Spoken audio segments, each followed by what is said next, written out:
Anong ginagawa nyo dyan ay? Nagkakatiw si Ren.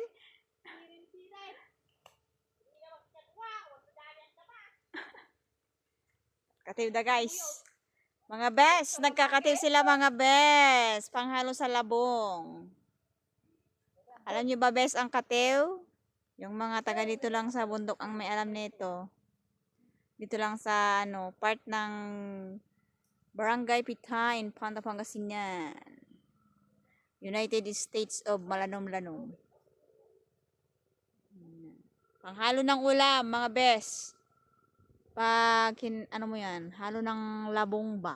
Labong ng buho. Alam nyo ba, bes? Mga, yung labong ng buho.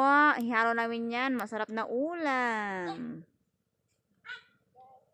Oh, marami na, bes. Ito lang yan sa malapit sa daanan. O, diba? Sa tabi-tabi lang may ulam na. Ayan, mga bes.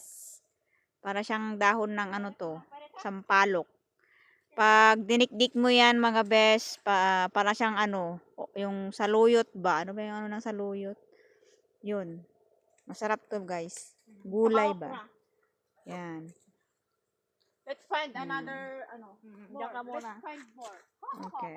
Yun, may kasama kaming bubwit.